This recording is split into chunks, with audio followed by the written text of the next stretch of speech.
जय हिंद दोस्तों। आप सभी का स्वागत है study point by Abhishek Gupta channel पे। तो आज है 4 अगस्त और आज 4 अगस्त से बनने वाली सारे महत्वपूर्ण करंट अफेयर का क्वेश्चन देखेंगे। तो आइए बिना देर किए हुए आज का क्लास शुरू करते हैं। इसका पहला क्वेश्चन ये रहा कि पाकिस्तान के ब्रॉन्ड पीक पर हिमस्खलन के कारण जान गंवाने वाले विश्व प्रसिद्ध पर्वतारोही निर्मल पूंजा किस देश से संबंधित थे? तो ये किस देश से थे? नेपाल से थे।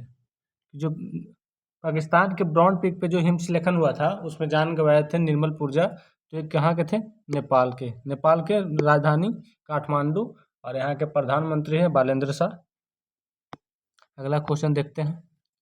कह रहा शिव किला दर्रा किस राज्य में स्थित है जहाँ कोविड-19 महामारी के कारण बंद हुआ भारत चीन सीमा पर व्यापार लगभग 6 वर्ष बाद फिर से शुरू हुआ है। तो जो कोविड-19 के दौरान जो शिव किला दर्रा है वो बंद कर दिया गया था और फिर से हाल ही फिलहाल में शुरू किया गया है। तो कहाँ में है? तो शिव किला दर्रा हिमाचल प्रदेश में है। हिमाचल प्रदेश से बनने वाले और रोहतांग दर्रा भी हिमाचल प्रदेश में है।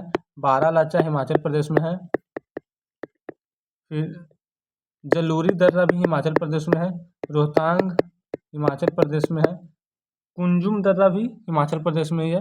सिक्किम में नाथुला दर्रा, जेलेपला, एक चोला, एक डोंकियाला दर्रा है।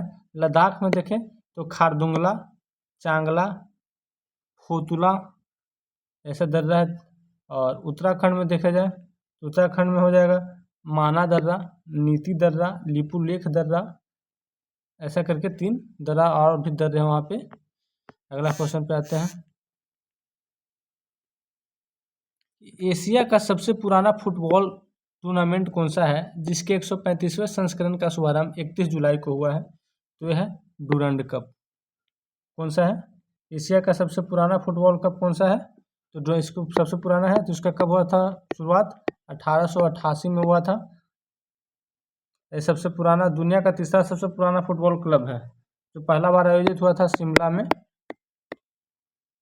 ध्यान रखिएगा।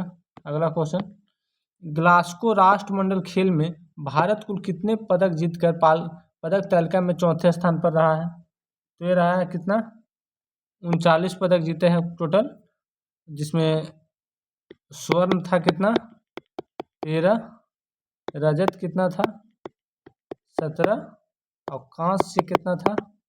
9, यानी टोटल 39 पदक, 13, 17।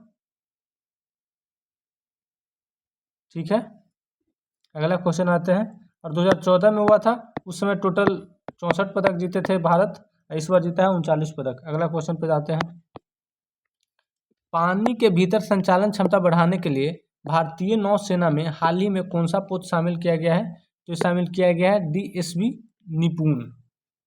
पानी के भीतर संचालन बढ़ाने के लिए नौसेना में शामिल किया गया है हाल ही में DNS निपुण। अगला क्वेश्चन, DIRV सिम्पोजियम 2016 कहाँ आयोजित की जा रही है? तो की जा रही है IIT मद्रास।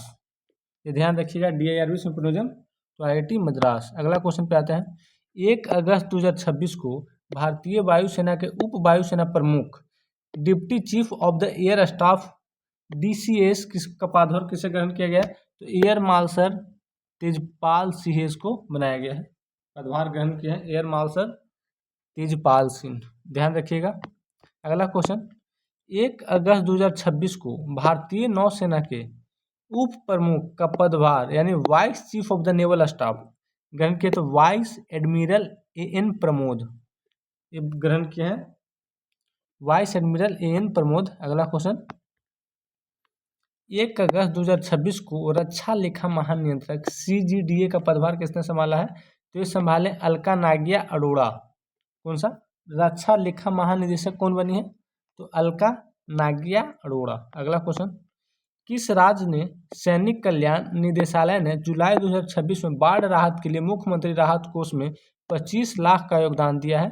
तो यह असम। असम में बाढ़ से पीड़ित है तो इसके लिए 25 लाख का मुख्यमंत्री राहत कोष दिया है सैनिक कल्याण ने। ध्यान रखिएगा। कह रहा है कि भारत के यूनेस्को विश्व धरोहर स्थलों में निम्नलिखित कथनों पर विचार कीजिए। पहला कथन है, जुलाई 2026 तक सारनाथ के प्राचीन बौद्ध स्थल के शामिल होने के बाद भारत के 45वें यूनेस्को विश्व धरोहर स्थल हो गए हैं। और सारनाथ को 48वें विश्व धरोहर समिति बुसान दक्षिण कोरिया विश्व धरोहर सूची में शामिल किया गया है। भगवान सारनाथ भगवान बुद्ध के प्रथम उपदेश धर्म चक्र प्रवर्तन सूत्र से संबंधित है। तो ये हो जाएगा, ये तीनों कथन सही है। ये ध्यान रखिएगा कि जो 48वें हुआ था कहाँ हुआ था, तो बुसान दक्षिण कोरिया में हुआ था।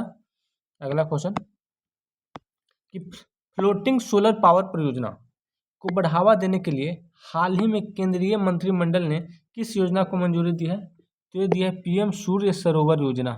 कर रहा है क्वेश्चन कि फ्लोटिंग सोलर पावर परियोजना को बढ़ावा देने के लिए हाल ही में केंद्रीय मंत्रिमंडल ने किस योजना को मंजूरी दी है? तो ये दी है पीएम सूर्य सरोवर योजना।